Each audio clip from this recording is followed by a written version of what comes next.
everyone? Welcome to another episode of the Fourtress of a podcast about movies, TV shows, video games, and lots of pop culture and nerd things. My name is Oscar. I'll be one of your hosts today, and with me per usual is Brian, also known as the Beard and new reliable and the Spider-Man villain, Mr. Negative. What's up, Brian? How's it going, man? It's going. I am doing my best. That's not true. I am doing. We're coasting. We're coasting. I'm doing about 75%. You know, senior year. Senior hey, year. I don't know. That's not horrible. That's not terrible.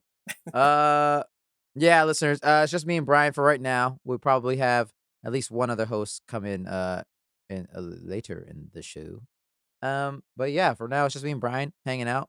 Got some big stuff, fun stuff to talk about. So with that, Brian, though, should we just hop in straight into our first segment of the week? Yeah, let's do it. News talk.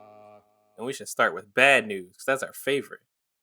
Yeah, one of these days we'll have just an episode on great news, and it'll be just so fun. Only positive things have happened. Everyone unionized. That is when it would be the best day. Right? Yeah, listeners. So, yeah, remember that Star Wars show, The Acolyte, we talked about a couple weeks ago.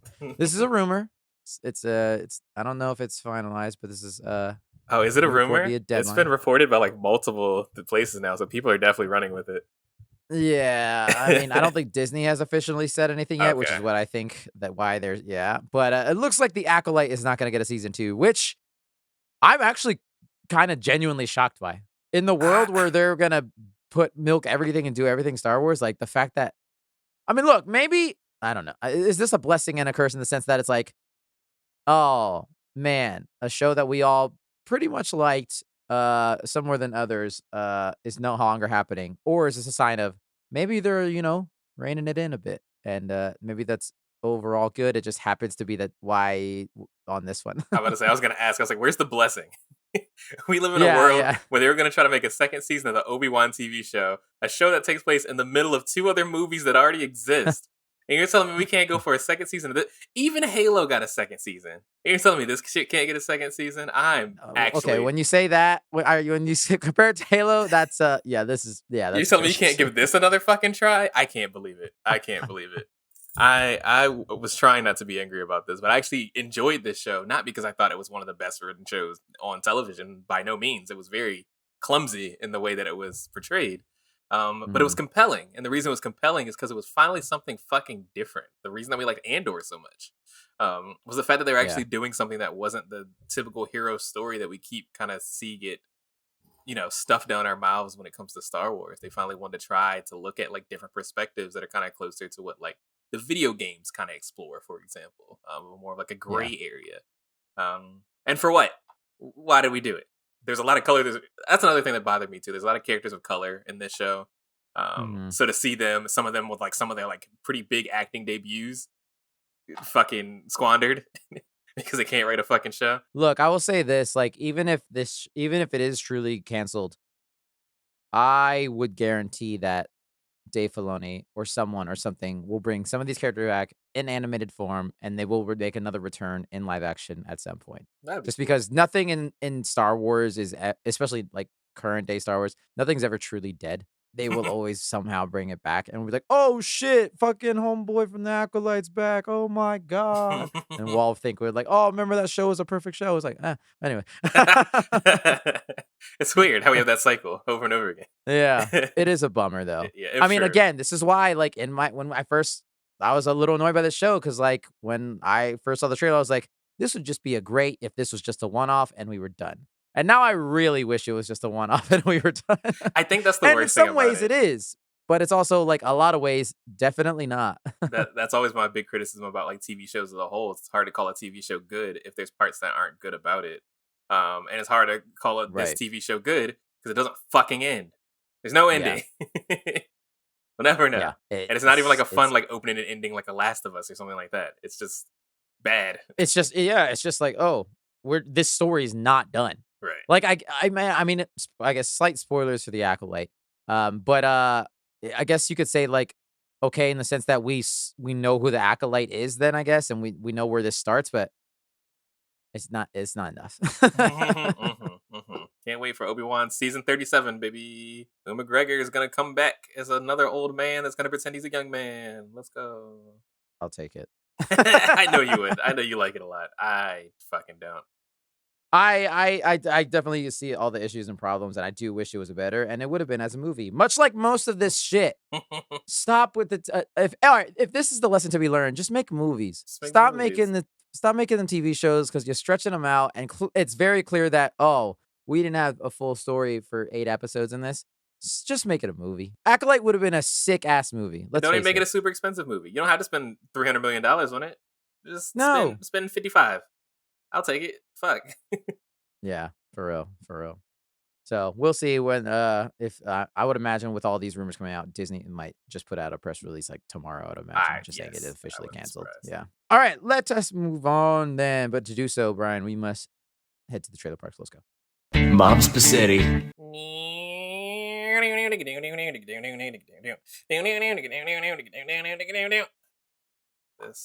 This first one.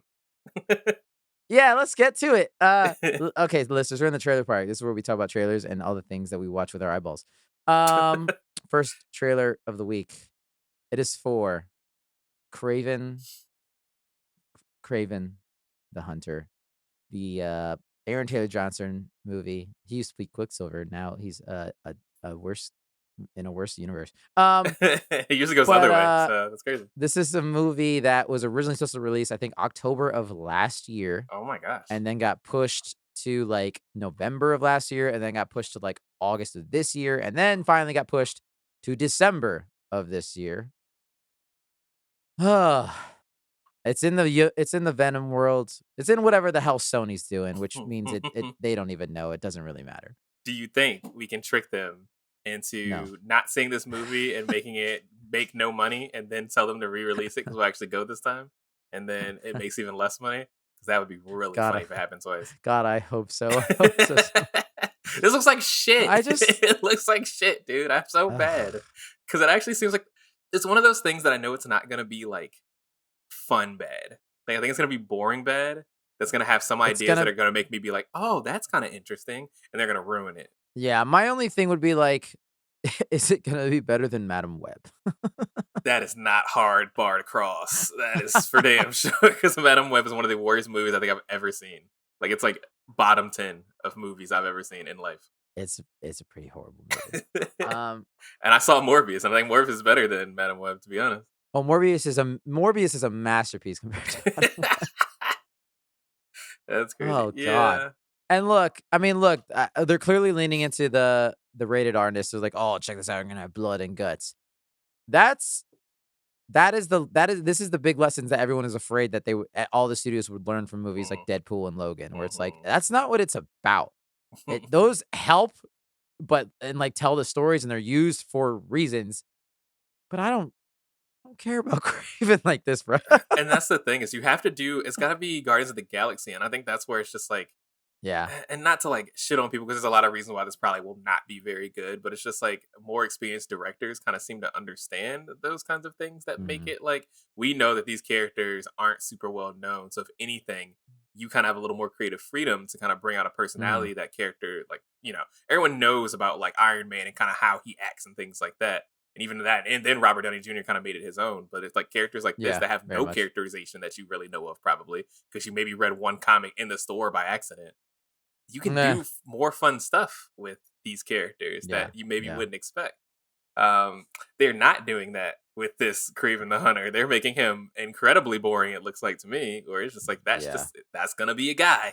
He's going to be a guy that's going to be angry. He's going to like a girl. They're going to canoodle.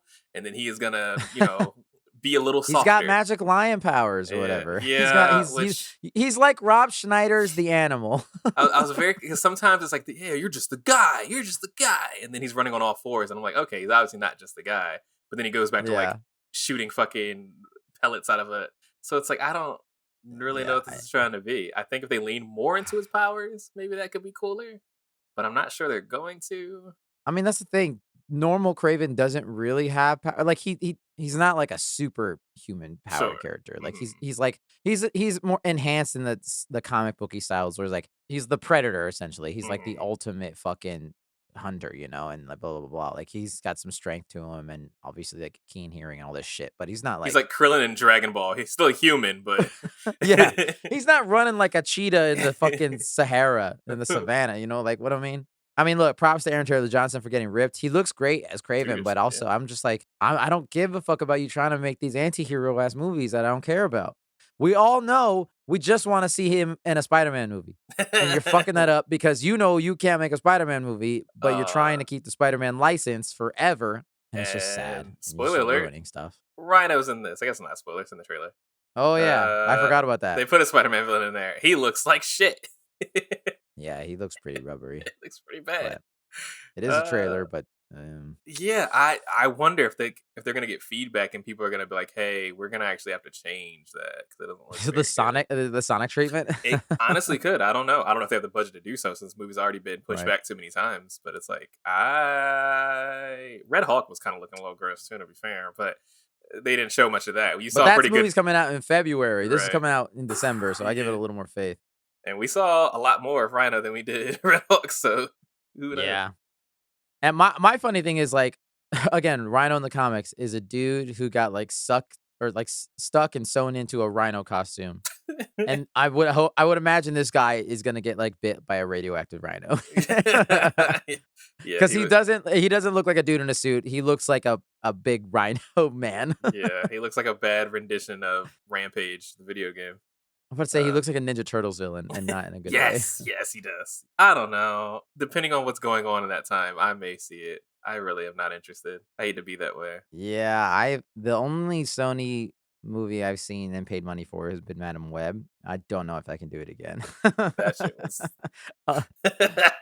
Unless we're real desperate for content and have to talk about it, I don't know about that. Right. I would love doing something for the bit, but Madam Web was a hard bit. Madam Web was a hard bit. It was fun to talk about, but it was a hard hour and a half. Me and three people in that fucking space were very disappointed when we walked out of that movie theater. Yeah, we'll see. They're gonna keep going. Whatever. Anyways, that's coming out this year, I guess, unless they push it again. But whatever. Next up, a movie that we had talked about in the past. I think we all thought it looked fucking terrible. I'm not gonna lie. This trailer I thought looked way funner than anything else. I'm more on board. Yeah, absolutely, which is weird because I still, listeners, we're talking about the Transformers 1 trailer and another one, which is a Optimus Prime Megatron prequel movie on Cybertron. I still don't like the art style. It's very Netflixy art style that I don't like in this way. I don't really like the way they've made their interpretation of these characters. But I thought the action and the world looked way better in this trailer than it did before. Yeah, I'm hoping if anything, it's a little bit closer to like that most recent Ninja Turtles movie that came out, where it's like some of the humor was missing in this trailer. That I was kind of like, okay, this is obviously for children. But some of it I was like, okay, like this looks like it could be watchable, right? Like, yeah, something that could be entertaining to actually see. And then, like you said, once I started seeing more of the action, I'm like, okay, this feels more akin to like what I was expecting from Transformers, and not it just being like a weird like buddy cop fun. I don't know, back and forth. That's like a Saturday morning cartoon. Yeah, and like, look, whatever. Chris Hemsworth is Optimus Prime. It's fine at this point. Who cares? It's fine. He sounds like Chris Hemsworth. Whatever. As he always does. If it's fun, if it's entertaining, cool. I'll get over my little gripes of it. But yeah, I hope it's good. I like the Transformers. I definitely agree that I think the art style is really not my vibe. That's probably my least favorite aspect of it. Other than that, I think it looks pretty cool. But I liked all the different, like, it's not like Michael Bay where all the villains are gray monsters. Like, they have all of these classic Transformers characters of good and bad, Autobots and Decepticons and stuff. So, like, that's fun. Absolutely. All right. Next trailer. This one would probably be pretty brief because we had just talked about it. I can't believe they released another trailer that quickly. But it's for The Lord of the Rings, The Rings of Power, Season 2, coming out in a very soon, couple weeks, week and a half. That's kind of stressful to me. Man, Brian, look. I feel like they took notes from you. They heard your criticisms when we talked about it. They were like, okay, look, Brian thought it was really boring. Not much happened. I'm very curious. It also, again, it'll probably be not as action packed as this trailer is leading on, but there's a lot going on in this trailer in terms of like actiony set piece type stuff that I was like, there's a lot. I'm kind of excited. Sure. I'll be cautiously optimistic. It looks more interesting than the first one, but I don't know if that's saying much because I thought the first one was very boring. Me and Devin might have to vet it out for you. Right. Like, maybe y'all watch the first couple. Kind of let me know. But no, we'll see. We'll see. I'm not going to say I'm excited, but I'll watch it. No, that's fair. That's fair enough. We'll see. August 29th. I cannot wait. I want to like Lord of the Rings so bad. I want to. I know truly. you do. I know you guys don't think I do, but I actually do want to like it so bad. No, I believe that you want to. I was just like, I think it's one of those things that I just don't think that you vibe with that world, and that's totally fine. I think had I watched it when it actually was appropriate at the time, I think I'd probably like it a lot more. I think the lack of nostalgia really makes me struggle with it. I think the fact that you watched Game of Thrones first ruined it. I do think that it was a pretty big proponent of it. And I mean, a lot of fantasy came out that was just different than that kind of high fantasy. So it's kind of tough. It's my issues with Dune. Sure. For the most part, I was like, I've seen this before. Right. Why does everyone think this is the best thing in the world? That's totally fair. Yeah. But yeah. All right, let's go to our last and final trailer of the week. This is a video game trailer, but sticking with fantasy realm stuff. It is for Dragon Age, the Veilguard. It is a release date trailer. It's coming out. It's coming out this year. So they claim. They say. Unless it's just a joke. What was that one game? There was that. I don't know if you remember that whole controversy over that game that was supposed to come out and never came out. And we got mad. Oh, yeah. What is it going to be like that? That weird fake Last of Us Division game? It's going to be like that. And it's going to be hilarious. Actually, there is no game. You just load up. It's just a loading screen. It's just like a naked portrait of Solus or something. And that's it. And it's like, fuck you guys. Comes out what? Is it on Halloween? Yep, October 31st. Weird choice. But we're rocking with it. Again, I'm just so surprised that it's coming out. And look, the last time we talked about it where they showed off some gameplay, it's like, okay, look, they have a game. They've made a game, which means it gives you hope. But I'm just like, as much as we complain about like when we see things for like movies and or video games, it's like, coming 2038. It's like, oh, well, then don't show it to me. This is a weird place for me to be a hypocrite about where it's like, I just don't believe you. We've been burned before. I don't believe it. I know. No, we talked about it a little bit off air, and I think that is one of those situations that because BioWare has been kind of putting out a few stinkers at this point, and EA's kind of been struggling with them as a developer. Also, they've had some pretty huge like development changes as far as like the game itself, and also just like management changes. A lot of the big names from BioWare actually left for different reasons. So I think they were kind of scrambling for a little bit. I'm sure this is going to be another one of those games that, like, after this game comes out, you're going to hear the story of the dev hell that it went through. People are going to start coming out after they get fired, inevitably, because they always do, about how this game actually really struggled. But I think they just had to put their heads down. I think that they were just like, we're not going to talk too much about this until we're, like, sure we've got something at the table. Because I think that they kind of felt that pressure that Anthem gave them, where, like, they kept telling, like, oh, this game's going to be really good. This game's going to be fucking dope. And then they finally came out and it was like half baked and not fully finished. And they were like, that fucked us. So we can't tell people we got something when there's no bread in the oven, right? Right. But I don't know. I'm going to, of course, be excited about it. People know I'm a huge BioWare fan and a huge Dragon Age fan. So I'm super excited for this game. We talked a little bit about it off air. I don't love the art style, and I'm loving it less the more I see it. I kind of was like, after we saw that initial trailer that didn't show gameplay, we were like, ew, that shit's ugly. Then we saw the gameplay, and we were like, oh, that's better than we expected. Now I'm seeing more of the gameplay, and I'm like, I don't like the way all the characters look. They're a little over-exaggerated for me, I think, which is not really a thing of Dragon Age. We talked about how it's almost like Fable-esque. I was about to say, you put it perfectly when you described it as very Fable-esque. Yeah. Yeah. So. It's better than what... Again, like the first viewing of it. So I think that's good.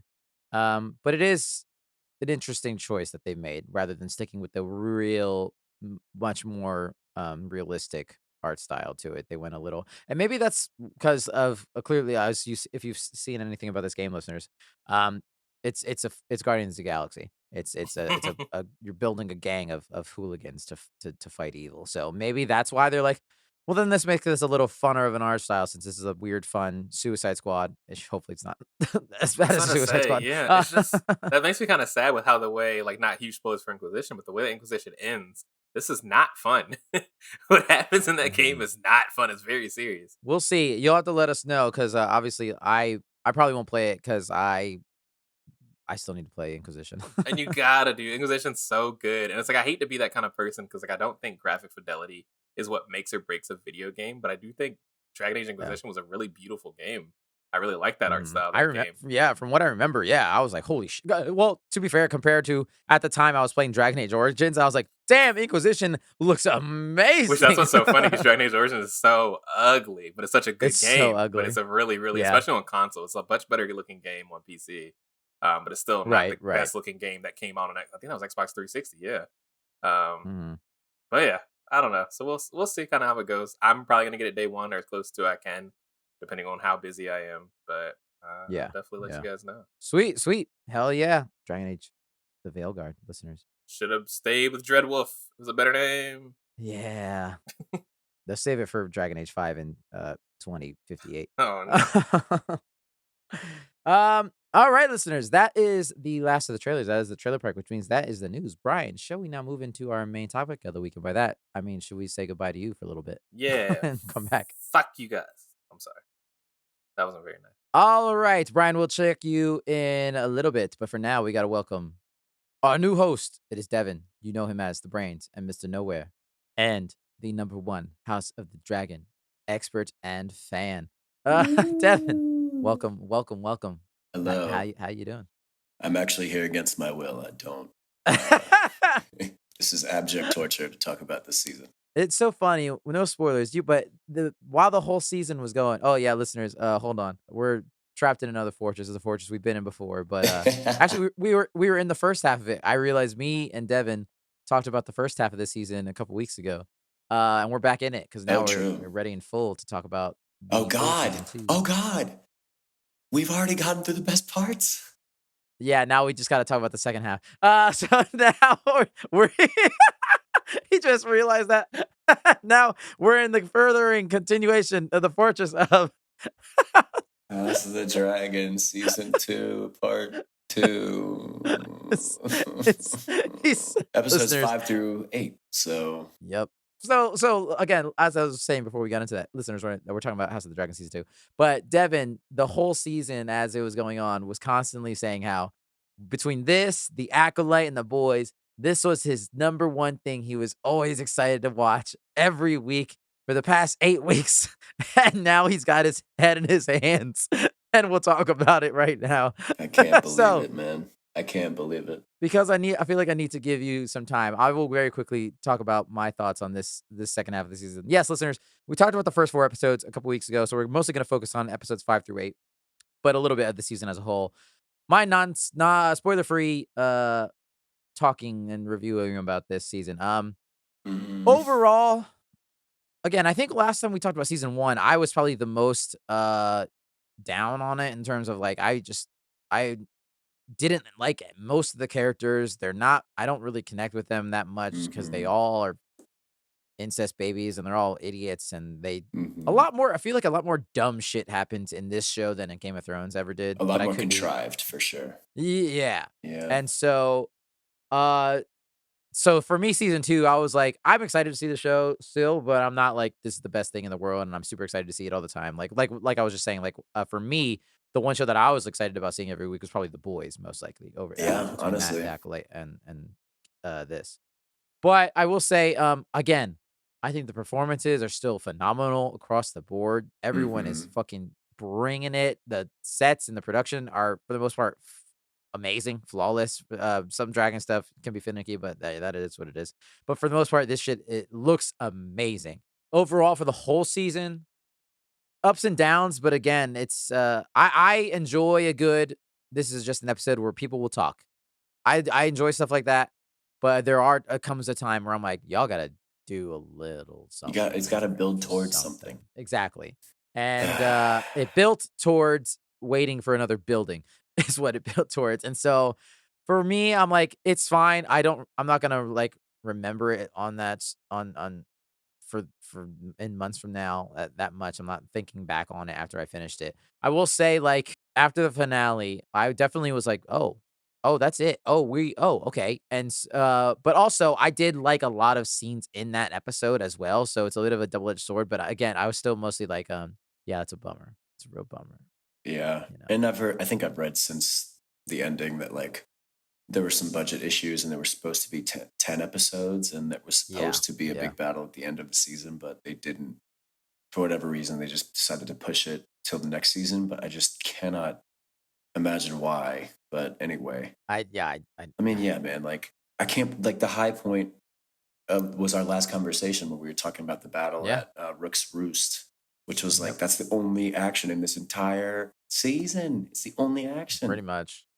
And like, it just needs to build towards something. I think when the credits rolled, because you could tell it was ending because like the music was kind of like, and it was showing all the different factions and like. I couldn't believe it when the music started kicking out. I was like, oh, it's just over. Like, I mean, there were multiple episodes in the second half of this season where like the credits would roll and you'd be like, that's it?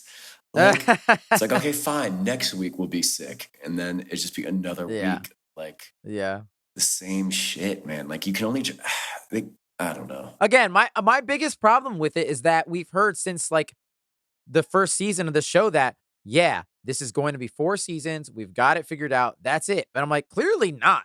Clearly you don't have that figured out because it felt like at times we're dragging our feet still. And it's like, why?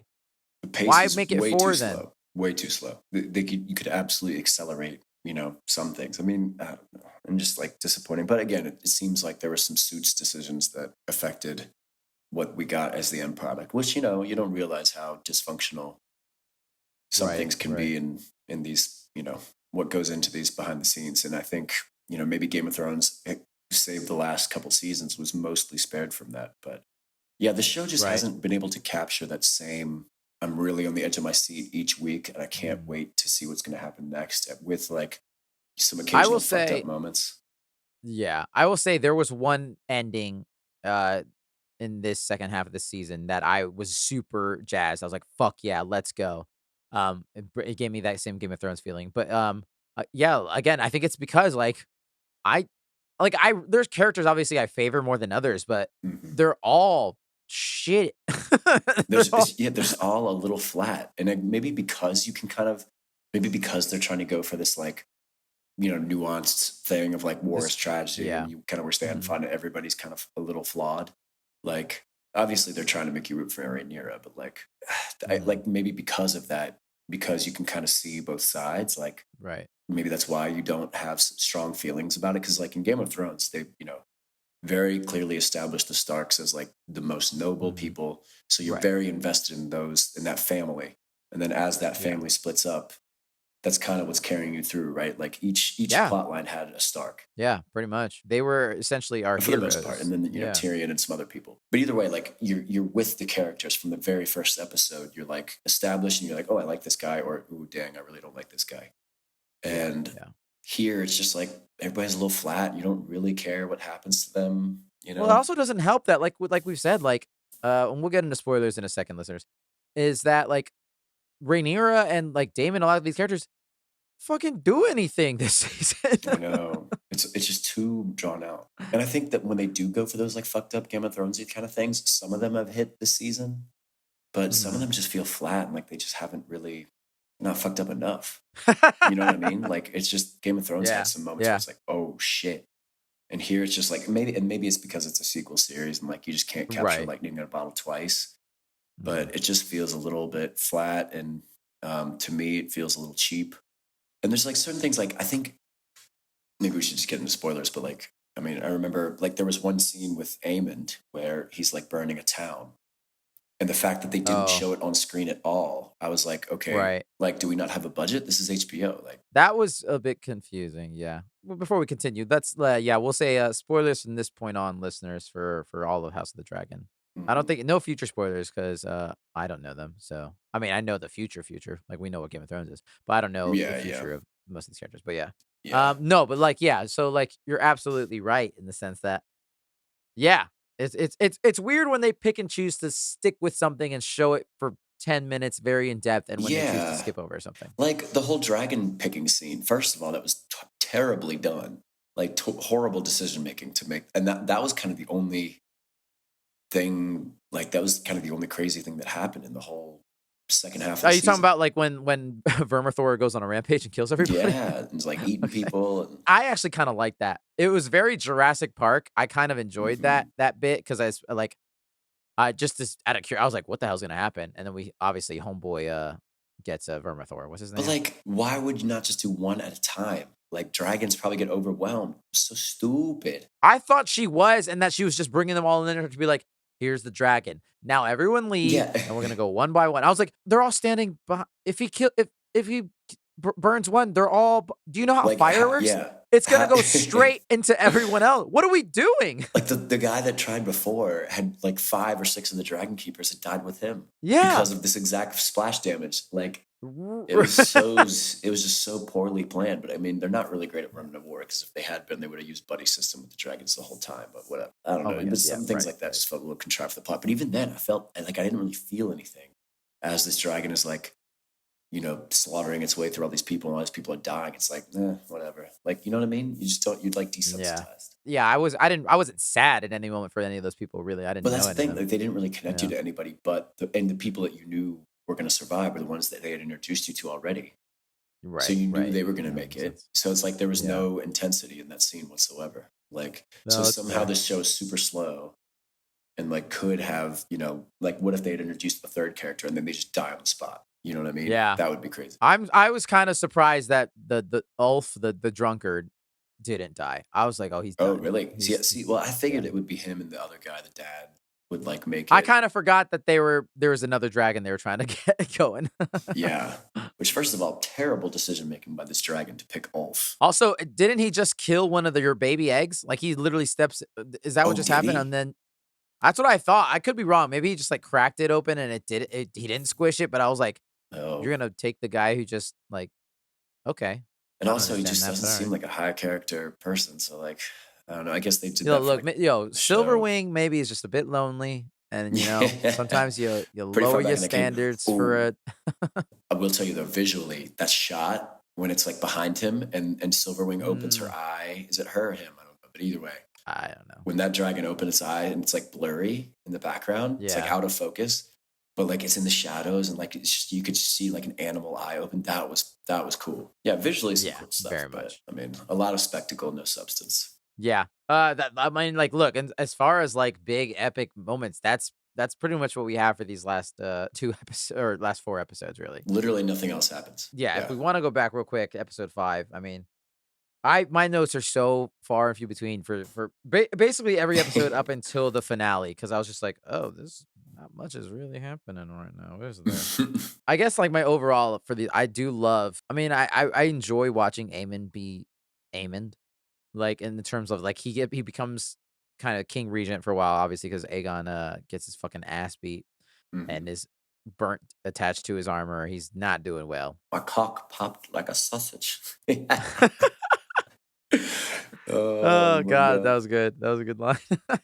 Yeah, that was pretty funny. He's fucked up. That was I mean, the recovery was like not great. Yeah, that was pretty bad. I love how like not love, but it's just fun to watch like Aemon be an absolute psychopath and like Aegon the whole time knowing he's gonna kill me. He wants to kill me so badly. I know he just tried to kill me, which is why I'm burnt like this. I know it's his fault. There's the scene where he goes up, like Aemon goes to see him when he's in bed. And it's just like him squaring him up, basically making him a bitch the whole time. And it's just like, oof. Oof. But that's the thing. Like, Aemon himself even has his own flaws. Like, and this was where I go back to the scene that like literally jazzed me up for the next episode. And I was super excited. It was at the end of, I think, the second to last episode when Ulf gets on Silverwing and just flies to King's Landing, and then Aemon gets on Vhagar and chases after them, and then immediately regrets it and has to turn around. And you just it's that shot of Rhaenyra just standing there with the dragons behind her, like, bring it, let's go right now. That was the moment where I was like, okay, I really enjoyed that. Did it lead to anything? No, it didn't lead to anything. Yeah, exactly. See, like, why did she just go right then and there? Just fucking let's go. Like, because they're all morons. That's my problem. They're all so bad. A bunch of idiots. That's my biggest problem, is that it's just dumb people making dumb decisions. And that's like as entertaining, or it's like, oh shit, like this happens, blah, blah, blah. But it's like, it's not super fun or compelling to watch because, like, again, that's why I'm like, who am I rooting for? Which moron wins? Like, what, what are we doing here? Yeah, it's like tactically bad decisions. The only time that there were people in Game of Thrones that made tactically bad decisions like this is when they were off book. Like I remember, Tyrion was supposed to be so smart, and then like everything he was telling Daenerys to do was just failing horribly. And that when they finally got to Westeros, like she was just wasting all of her advantages. And then she, eventually had Yeah. to say, fuck it, I'm going with the Dothraki by myself. And like against what Tyrion was telling him to do. That's what it feels like all the time here on both sides. Like, they're just, nobody does anything that makes sense. Like it takes you out of it a little bit because you're like, at Game of Thrones, people for the most part would make smart choices or dumb ones. But if they were dumb, it made sense. Yeah. Because they're a kid or like, there was some sense of nobility or something like that. But like here, it's just like, it's just silly. I mean, and it feels like people make bad decisions for the reasons of the plot to get the plot where the plot wants to go, not like what this character should actually be doing. Speaking of plot and what a character should actually be doing, how did you feel about Damon's fun summer break where he's just tripping on acid for a good 3 months? Yeah, his little Hall. Halloween special House of Horrors. Like I personally just despise when writers do stuff like that in movies and in TV shows where they like you don't know what's real and like it's like a dreamlike state and it's like it's like to prove some kind of point to the character. I know that that's like it's like a big theatrical device and it's used to like so you can have conversations with characters that are dead and that kind of thing. But like, I don't know, it's just convenient. It's very convenient. I don't know. I disliked it, especially because he had to take the whole season to figure out that he was going to serve Rhaenyra, I guess, and not himself. Yeah. And again, this goes to being like, I think from what I did hear a little bit above a book problem, whereas like in that like book, which is not really like a traditional book, it's like more of like it's almost like a textbook for this universe almost of telling of historical events.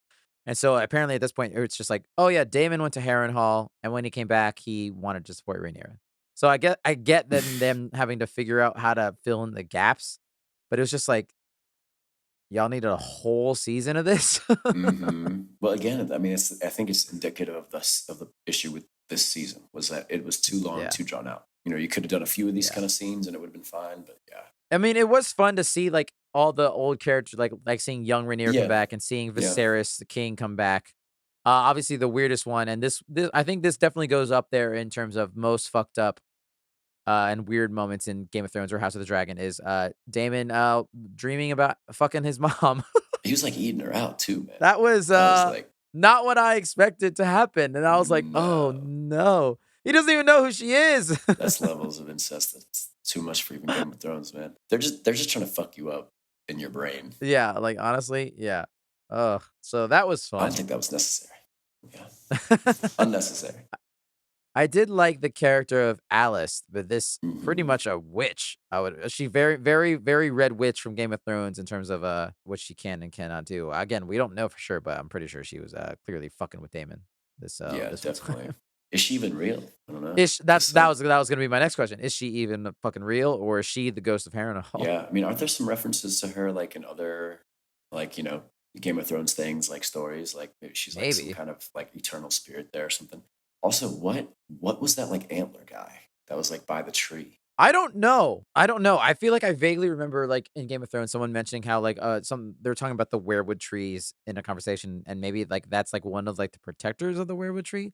But also I'm just like is that just a fun little lore Easter egg for people, or is that going to come back? I have no idea. No, I definitely think it's an Easter egg, but because I think Harrenhal was built on like the guy that built it. Like there was like a forest of weirwoods there, and he cut them all down, and like that's where like the children of the forest and stuff used to be big. So like, I think that's why Harrenhal is kind of like haunted and like part of like the bad luck of like nobody can ever actually hold it down. But yeah, that was an interesting Easter egg. I thought something about like they're not children of the forest, but they're like children of the forest adjacent. Like there's some kind of other mythical creature. Yeah, I don't know. It was also so subtle that it was like if you blinked, you would have missed it. Honestly, yeah, very interesting. So yeah, Daemon is fine. I kind of did really like the vision he sees, which is obviously it's Game of Thrones. It's the fucking Night King's army, and also you get a little bit of a Daenerys thing. I thought it was cool to see. That was a fun little thing, and obviously, I do wonder if Daemon will stick with this, and like from this point on, he is just like, yeah, I know essentially what part I play. Is he going to go back and continue his antics of? I think if he goes back to his antics, I'd be pretty disappointed because this whole season, I would too. if there was one thing that actually did happen, was Damon actually maturing. So I hope that he's back and he's just done I hope so. being a fuckboy. But like, I don't know, man. I don't know. They seem so hard to get rid of that. I think I liked it in season 1, but for some reason, season 2, I don't need it to tie to Game of Thrones as much. Like, it's cool. Like, it is cool to tie it, but like, it's similar to like Acolyte. Like, I don't need it to tie to the main property. I kind of could. It can be its own thing and stand alone. So there's some, like when she's telling Jason stuff about the prophecy and stuff like that. I'm like, I don't know. I think it'd be more Game of Thrones for them to just be more selfish and more shitty on both sides. Yeah. The only good soul in this whole show is Helena, and I feel like she's probably gonna die in a fiery ball of fire. Ugh, poor Helena, man. That was kind of weird too, though. Like, she talked to Damon during that vision, and she's finally with it first. Like, that was weird. He was responsible for killing her son. Yeah. Why would she? I mean, would she really rise above that to like talk to him? I don't know. I also don't know how she talked to him. I know she's like a dreamer, but I don't know if that's how her power works. I don't know. But she did have probably one of the best and dopest, most gangster scenes in this season where she's talking to Aemond and telling him, he's like, "You're gonna die, and no one's gonna really care or remember you." And he's like, "I could kill you for that." That was crazy. She goes, "It won't change anything. You can kill me right now. You're still gonna die." It's pretty awesome. Yeah. Amazing. She just wants to fucking play with her bugs and relax. She doesn't want to go to war, but she's probably gonna go to war. Dude, that scene, I don't know why it cracked me up so much, but the scene where Ulf was flying over King's Landing and like, I guess Aemon was going to Vhagar. Yeah. The scene with him like galloping on a horse, just like, for some reason that was so funny to me. It felt like something out of like a parody. Like, you know what I mean? It's like, y'all don't have room for Vhagar anywhere. Like, Vhagar can't hang out underground. Like, why Vhagar's got to hang out in a field outside of King's Landing? He had to take about a 30-minute horse ride, but just that one shot of him just galloping on his horse with his hair flowing behind him was just so funny to me. It's like, it was kind of it felt wrong, but I don't know. I thought it was funny. Yeah, he sucks. I don't like him as a character. I did not know, piece of new information. I didn't know Alicent had another son that's just at war with her brother or just hanging out. I missed that. I was like, wait, what? Alicent has another son? Yeah, there's another son named Dayrun that she was talking about her brother with. And he's like, it's a funny conversation because she's like, how is he doing? He's like, honestly, he's great. He's the best. And then it's like, just like in comparison, she's like, oh, so I'm the bad mom. Or this whole world of kings and queens is terrible. Who would have thought? They really don't think about that, but like, if you're going to be a king, you should probably get a really good education. You should, be surrounded by people that are not going to just say yes to you all the time, but you can't be too mean because like, you can't repress them. Because like, if you're going to be an autocrat, you need to be fair, balanced. And like, a lot of times you just kind of get the lottery of like, let's hope this one's not a psychopath. But like, it seems like most of the time, all the power goes straight to their head. Right. But there are examples in history of good autocrats, but you got to, either be taught. All of them have had like lessons, if not like school, they had like lessons of like, political instability in the reign before them, where they like learned the hard way, like how you have to balance things and stuff like that. So just seems like, maybe send off, the future king to let him grow up out somewhere else first, and then put him there. Cause like, Aegon's a piece of shit. Aemond is a psychopath. They just can't grow up. I mean, can't grow up around. That's what we're waiting for, is the Daemon Aemond fight. Like I think that's one big thing that we're all trying to wrap our heads around and get. Definitely. Maybe that'll happen next season. Maybe. At this point. He did like in his like little House of Horrors thing where his brother was like, the crown sucks, bro. Like, do you really still want it? Like, like I never wanted it. Like, look what it did to me. And Damon's like, oh fuck. Like, I think that was definitely one of the most compelling things in his vision quest of like, yeah, maybe I don't need to be king. Like, kind of sucks. Yeah. What did you? I mean, I kind of like the whole building up a bastard army. I like that Sea Smoke picks Corlys's bastard. Corlys being the absolute worst fucking dad. Just dog. Oh man, not a good look. Not a good season for him, bro. How are you gonna cheat on Rhaenys, bro? She was that's crazy. Even in old age, she's queen material. Crazy.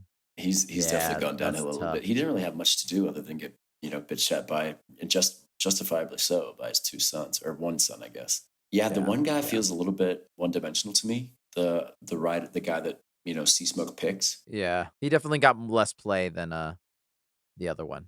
He's just I like don't remember very which much one's like Adam. good, noble character. Like doesn't have a lot of personality. So pretty cool concept though. To like, it's crazy that it took them that long to think of it. But honestly, that's one of the things I did like though about this second half was that just the way that like the nobility reacts to like, letting just random people ride the dragons, because that is like that should be covered more in this show. Like, I'm not gonna lie, I wrote a note that was like, "Yo, I think Jace is a racist," because he was so fucking mad when he's such a snob. But that's exactly how when Homeboy showed be. up on Sea Smoke, he was so mad. I was like, "This seems racist," but also then he's like, "Oh, he's just like it's all the small folk he don't like."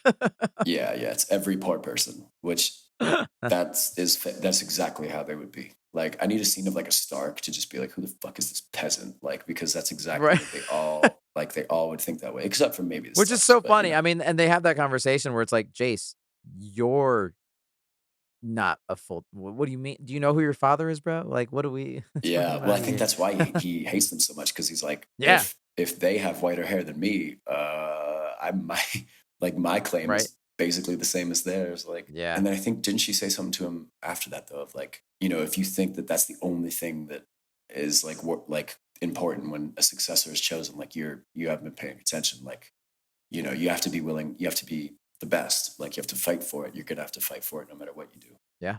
Legitimacy matters less than like if you can earn it. Yeah, so we'll see how that all pans out. I mean, like the last few notes I have in that last episode, it's funny how they used this time in the final episode to give Tylan a whole mud wrestling scene and all this. Like, they spent so much time with that. It was funny when she's like, "I want you to fuck my wives." But I'm like, they dedicated so much time. That might be the worst character I've ever seen in a Game of Thrones like franchise. It was so one-dimensional, like so campy and cliche, which Game of Thrones is usually really good at not doing characters like that. You know what I mean? No, oh yeah. That sea captain could have been straight out of like a Disney Plus like movie or something. You know what I mean? Like something super stupid, like a Netflix movie. It was just so jarring to me to have it so like just poorly introduced and written. I don't know. Whoever that character is, they're too clean. Like the teeth are too perfect. Right. I don't know. Right. I hated that whole sequence. I thought it was so dumb and campy and just didn't feel like Game of Thrones to me at all. Yeah, it was very, I did not expect it. But with that, I mean, that kind of kicks off like this montage of the war or battle, whatever. So you got Corlys and his kid, one of his bastards, versus Tylan and his new army. They basically have a new fleet now because of his mud wrestling expedition. And then obviously you got the land battle with Kristen on one end and Daemon and his army potentially that he has now on the other. And then you got dragons on all sides. You got bastards flying dragons. You got Rhaena, who is in a field somewhere finding a new dragon, some fucking bonus round dragon. Like, she was like sitting there freezing to death. It's like, did you not think ahead that far? In my brain, I was like, did I miss something? Did they just kick her ass out with nothing? She also just like left them fucking kids. Like, she said, fuck them. Said, fuck them kids. I'm trying to get me a dragon. Did nobody think like, oh shit, there she is, like running in a field? Like, them fields are like pretty long. Like, I feel like if she was to run at full speed, she would probably be still in visual range for about a half hour. Like, from people walking down that road. And it's like, oh, she's over there. Why is she running that way? That was random as hell. Yeah, I don't know. I mean, they can't fuck this up, right? The dragon advantage is crazy. They have so many more.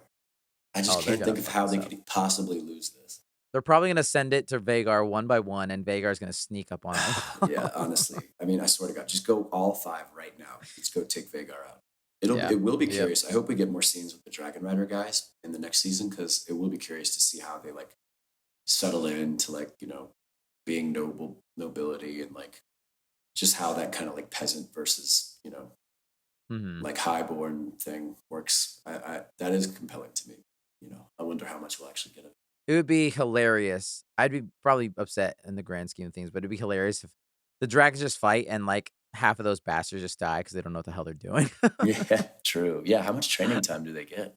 couple They weeks. said I don't think they said they're about to go to war in like 2 days at the end. And it's like that's not enough time, guys. I don't know how No, long y'all been riding these, but I don't think that's enough time. no. I mean, to be fair though, the battles just seem to kind of be like they can kind of read their minds or something. Like the dragon just kind of do what they need to do in all the Right. battles. Vagar don't play. Vagar just wants to kill everything and everyone around. Yeah. The way Aemon had to tell Vagar to turn around, and Vagar's like, fine, I guess so. Vagar wanted to kill everything in its sight. Poor Vega, man. Just let that boy sleep. Wants to sleep.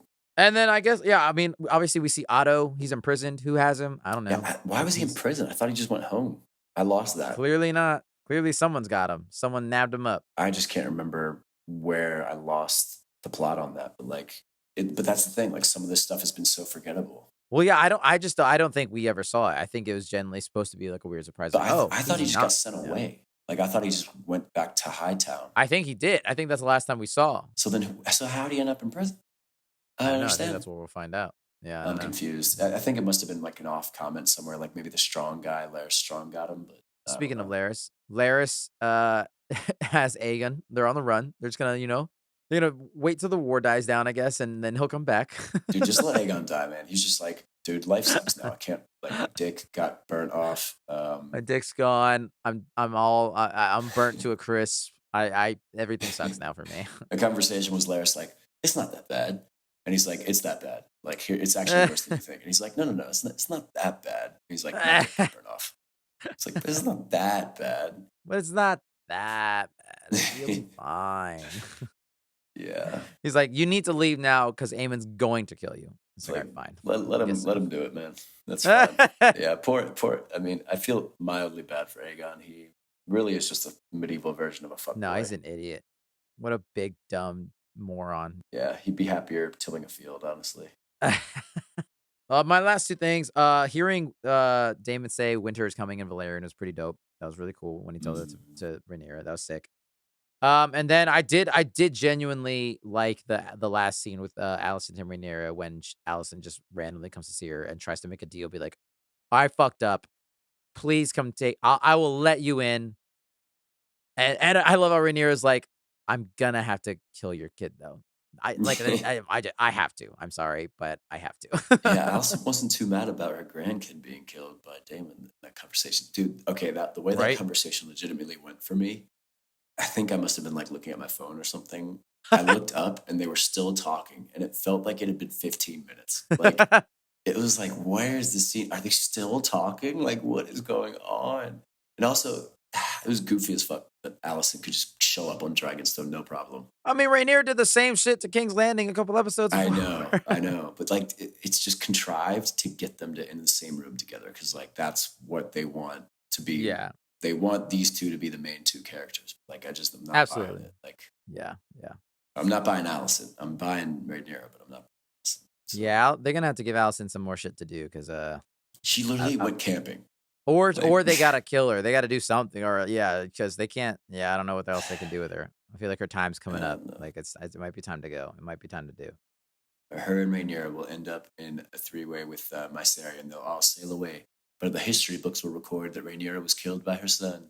But really, they all got to live happily ever after in Essos. Yep. Ugh. Maybe they'll find fucking Laenor from last season. Her husband, because he's one of the lucky few that escaped.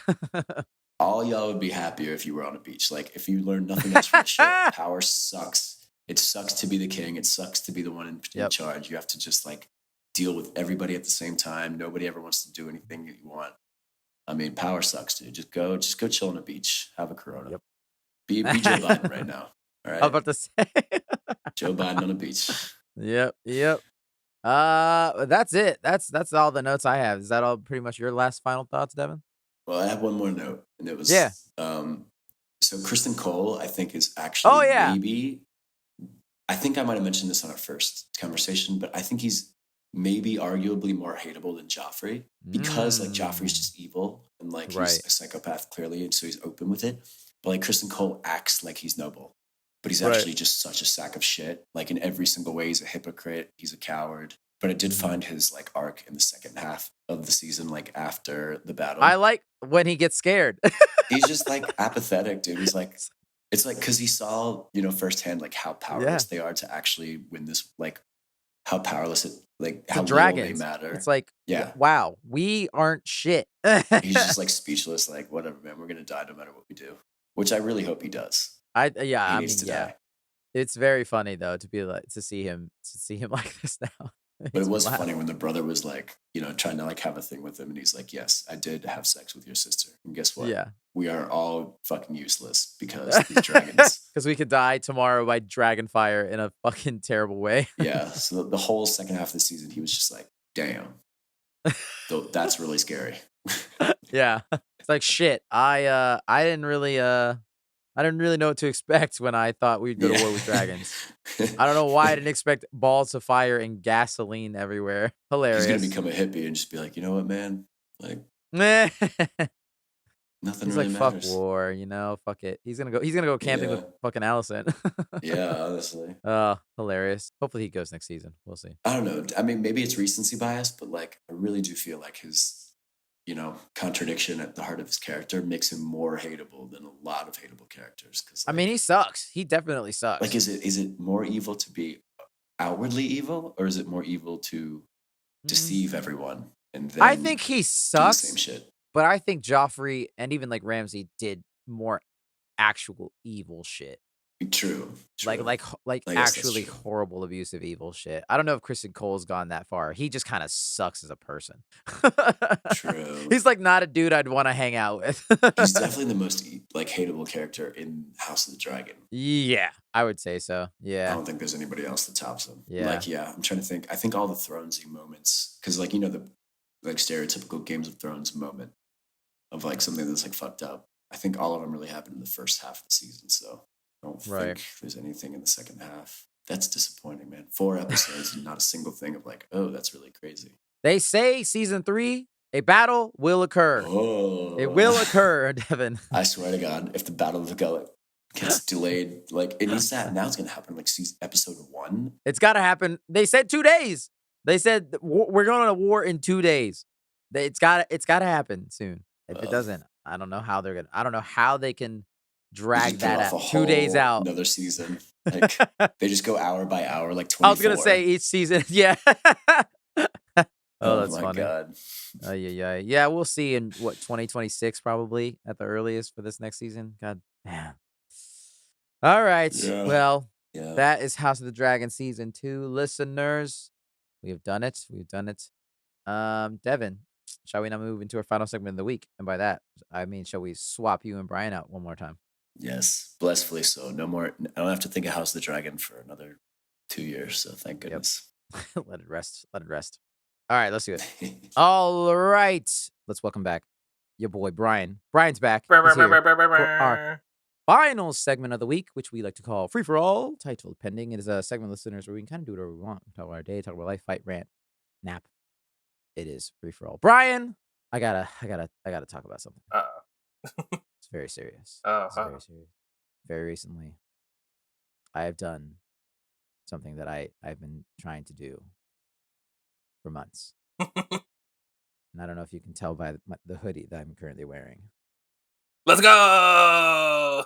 I finally platinum Final Fantasy VII Rebirth. Wait, is that a new hoodie? Were you so excited that you beat this fucking game that you got a hoodie of it? No, but I got this hoodie for my birthday, so let's I was go. like, this is the best. That's fucking sick, dude. Yes! After months and months, since February 29th of this year. Damn. Leap day. I have finally platinumed Final Fantasy VII Rebirth. It is done. I clocked in because I played a little bit. I'll explain in a second. At the moment of saving, after I beat it on hard mode and got me my last trophy and got me the platinum trophy, I clocked it in at 295 hours. What the fuck, dude? That makes me so stressed. I can't play games that long. Listeners, that is over 12 full days of Final Fantasy VII. You are a man of patience. But I have done it, and my God, I feel so relieved in the dumbest way possible. So I have to ask you, when it comes to like playing games like that, where you like platinum them, Do you find yourself just like, I mean, I'm sure you do, just based on kind of how, especially this game kind of went. Does it just kind of become a chore to you? Because that's kind of the issue that happens with me, is that I just kind Mm-hmm. of get no longer immersed with the game anymore, and I'm not having, you know what I mean? I get like tired of the world that I'm in. Honestly, with this one, sometimes yes, but most of the time, honestly, no. Really? Maybe it was because like there was it took me a while. I didn't play for like months because I was just so busy. So I wasn't playing consistently for the Sure. past since February. There was a good time where I was like, I didn't play for 2 months or a month and a half or whatever, I'm you know. sure that So helped for maybe sure. that helped. But also because it's just such a good fucking game. And it's just so fun and the characters are so good. I would say like the fucking combat challenges, I wanted to kill myself. I hated it. The hardest of hardest ones, look, I'm not ashamed to say I Googled how to do shit. I don't give a fuck. I have no shame because the time that I would have spent just experimenting with materia and the right like loadout on how to beat this certain fucking combat challenge is a waste of time. I don't care. Yeah, My where accomplishment is fucking doing it myself. That's all I need. I don't need to figure the fucking out. So it's fine. you know how people are with like Elden Ring and things like that about whether or not you truly won or truly beat it. I'm sure people with Final Fantasy feel similarly. Who cares? We're adults. I People don't have care. jobs. I already put 295 hours. I can't put any more. I don't care. That's so disgusting. I'm so mad. So yeah, those like would be at times where like, oh my god, this is out just like out like probably the longest it took me to do one was probably like 4 hours, I would imagine, Yeah, to do one challenge. But the feeling after it was done was so good. sure. I can imagine. There's a dopamine you cannot replicate when you beat something No, super you could not. difficult.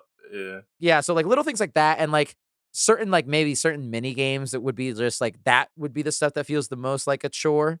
But in terms of like the combat challenges, yes and no, because again, like the combat in those games are just it's just so good and it's so fun to do and like holy shit. This is where I give props to people who actually know how to do this shit. Like you can make the game a cakewalk if you know exactly what you're fucking doing and you've spent Mhm. that many hours into it. Cause like hard mode is not that hard once you have all the shit and you are just like a fucking god. And you know how to put a good a good loadout where essentially you never run out of MP or health and it's just a cakewalk.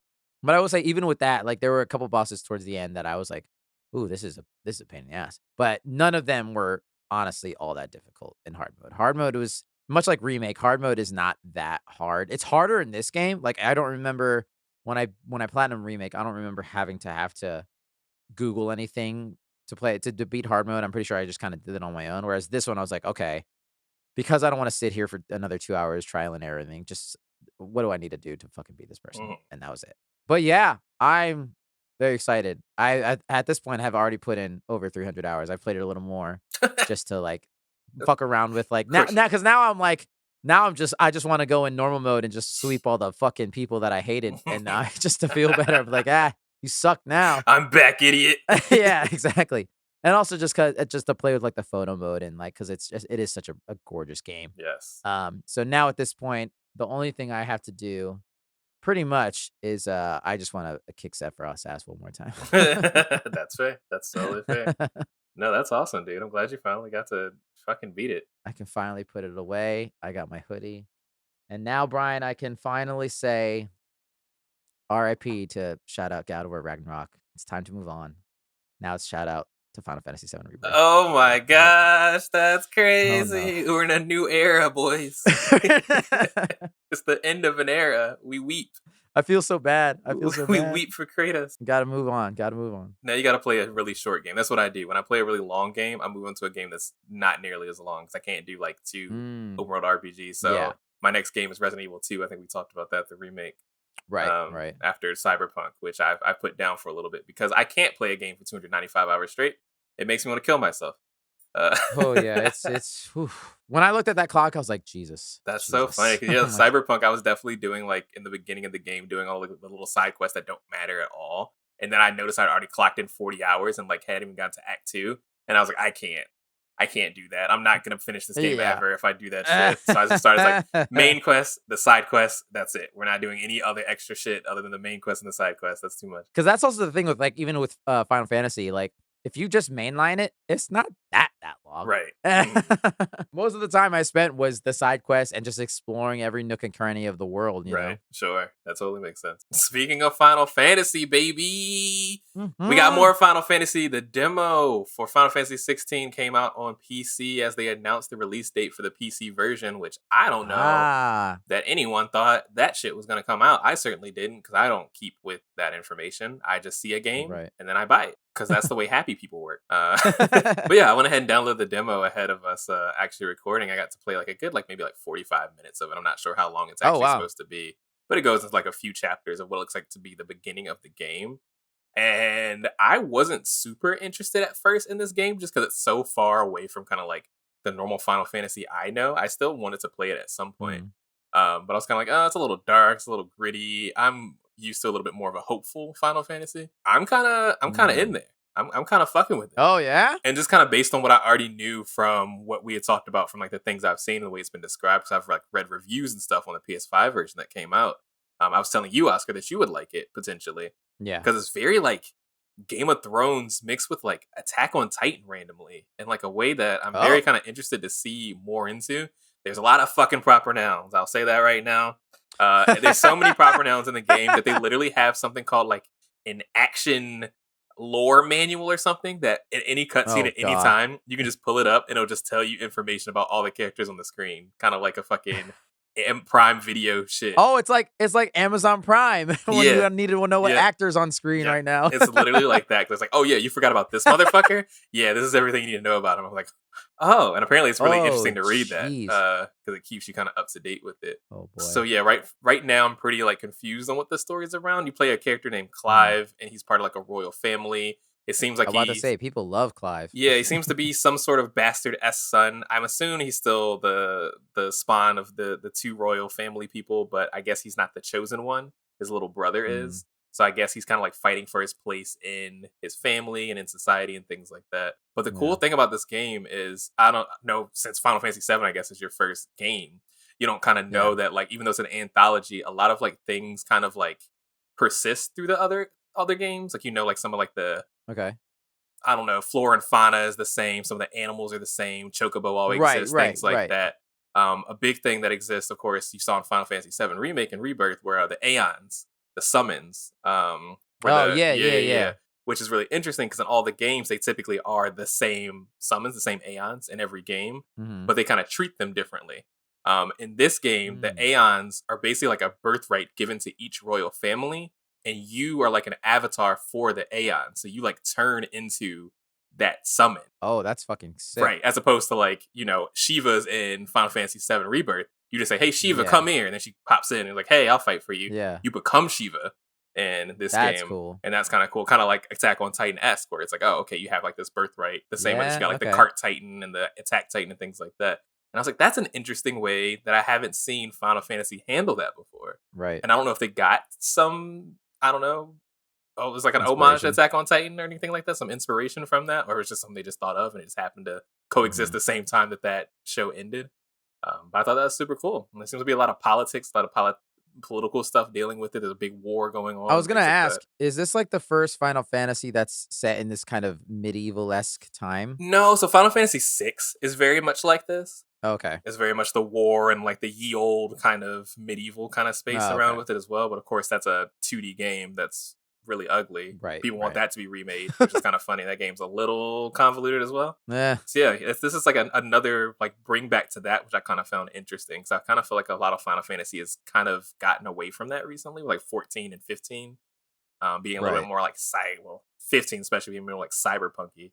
But yeah, I'm excited to Mhm. play this. I know a lot of people complain about the game not being like Final Fantasy, which means nothing Right. at this point in time because there's so many games that they're Ye so different. But I'm just yeah. kind of excited. Like the combat kind of feels a little Devil May Cry ish. It's pretty easy. It's another Right. one of those games that doesn't feel very difficult. I don't think I'm gonna have to like read anything to figure out how to like stat my character or anything. Based on what you played, because I did see a couple of things when this game first came out, or when this, and Rebirth came out, how, people comparing the combat in each game, like in Remake and also this, on which one people liked more. So, just based off what you played, which one are you favoring more Um, than? I've played so little so far in this one 'cause it's a pretty cutscene Okay. heavy game. but I have a feeling I'm gonna like Final Fantasy VII's more because I think it's a little more in depth.